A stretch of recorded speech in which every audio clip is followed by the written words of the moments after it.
All right, a lot of talk today about the military and the importance of them. Why do you think they are, and what role do they play in the state of Georgia? Well, look, they play a huge role. I said today the Georgia National Guard, General Tom Carden and his team, we've asked them to do more than ever, especially during the pandemic. When you think about all the missions that they have right now, supporting the Border Patrol at the southern border with the mass migration problem that we have, all the help they've been during COVID, helping in our nursing homes, testing sites, vaccine sites, supporting our hospital, medical facilities around the state, not to mention what their normal duties are of being prepared to go to war at any moment. And a lot of people have been serving overseas in the Georgia National Guard. And this is our way of thanking them, but also those that have come before them, our veterans. A lot of talk about how they make the state better. Some of the things touch on a little bit what you think makes Georgia a good place to work, live, and raise a family right now. Well, listen, we got 9 military bases around the state. We have just a lot of retired military and veterans that are here, and those are the people that we're trying to retain, and those future retirees, making sure that, you know, if they're at Fort Benning and they retire, they're not moving to Alabama because they've got a better financial environment when it comes to taxing military retirees' incomes if they go into a second career. I mean, many people are coming out of the military in their 40s or early 50s, still have a decade or perhaps 2 in the workforce, and that is our #1 issue right now. So it's doing 2 things. It's saying thanks, which we should do for their service and their sacrifice for our state and our country, but it's also going to help us on the workforce development side of things. Why is Georgia a good place even for non-military to be right now? Well, I think we've been very resilient in our state. We've done 2 things during COVID when many other states did one. We've protected lives and worked hard to, you know, do everything we can to tackle this global pandemic and the virus that we're dealing with. But we also understand we've got to protect livelihoods. We were one of the last states to shut down. Just a few businesses kept most of our economy open. First state to come out of that, even with heavy criticism. And we're reaping the benefits of that right now. Lowest unemployment we've ever had in our state, least amount of people on the rolls, most people in the workforce. Issue is we need more. This bill is going to help with that. What about challenges, particularly the state faces right now? Well, I think our biggest challenges is workforce, #1, also continuing to make sure that we are doing the right thing at our workforce training programs. I mean, we're at the Vector Center today where we did this great announcement. They are supporting military veterans that are coming back, getting them into job training programs. But if you look at the supply chain and other things, you know, we got a shortage of truck drivers. You know, we got a shortage of medical professionals.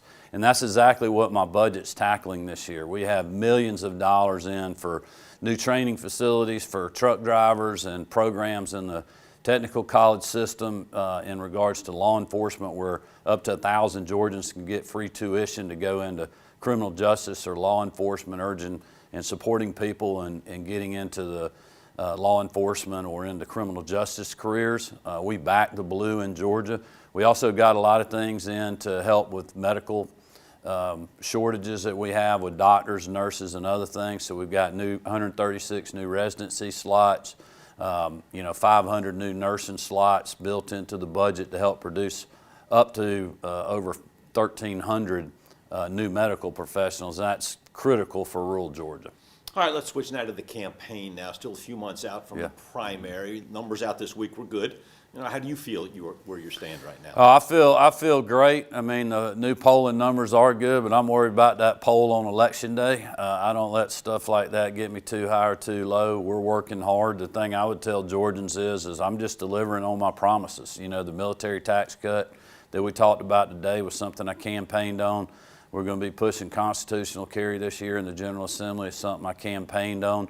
We've already done things like heartbeat legislation, largest teacher pay raise in state history. We got the last part of that in the budget this year. And so I'm just fulfilling the promises that I made. And I think that's what Georgians want. They want a leader that's going to fight for them, do what they said, and I'm working on that every single day.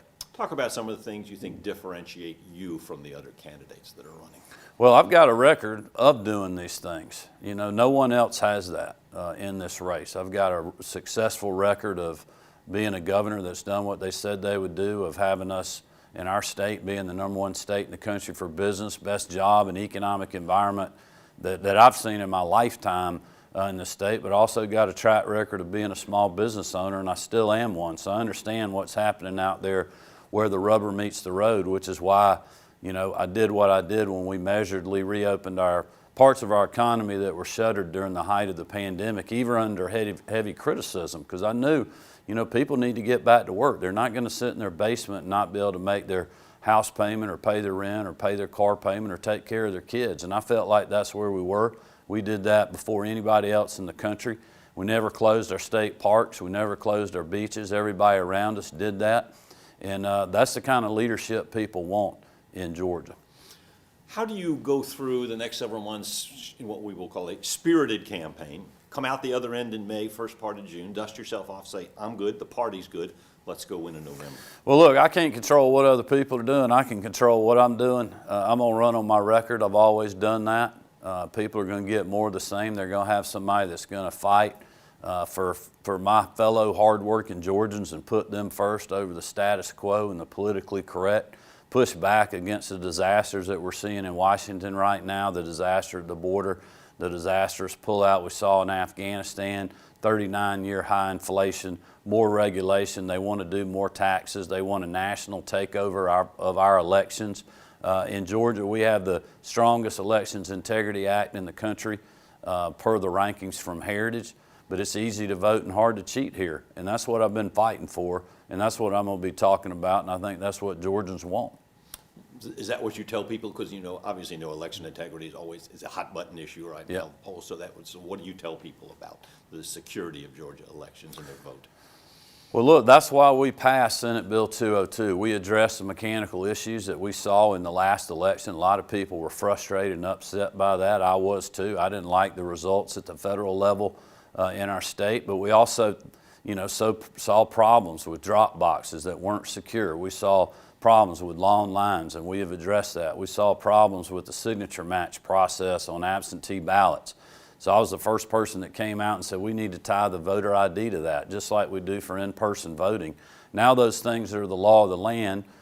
We're fighting that. The Biden Justice Department is suing us on that, just like the Obama Justice Department did, many times when I was Secretary of State. But we're going to keep fighting because that's the right thing to do. Georgians want to have confidence in the elections process. Democrats, Republicans, and people that are not affiliated with a party, they want to have secure, accessible, fair elections, and that's what we have in Georgia. Are you bothered by criticism that folks throw out there about the state of elections in Georgia? Well, I tell them all the time, I'm not Secretary of State anymore. I was Secretary of State for 9 years. We didn't have these problems, but I'm the governor now, and we've addressed the problems that we saw during the election with Senate Bill 202.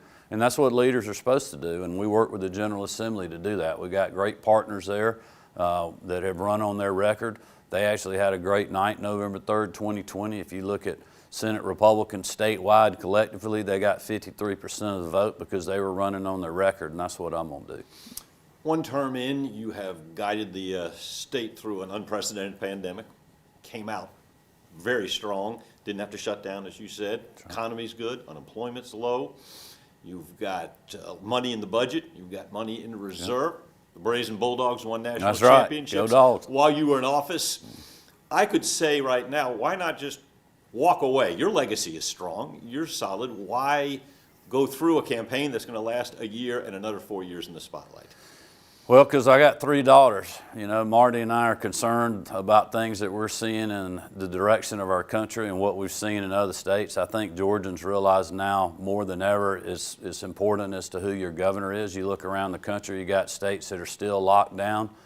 People have lost generational businesses. The employees there have had to move to other states because they don't have a job.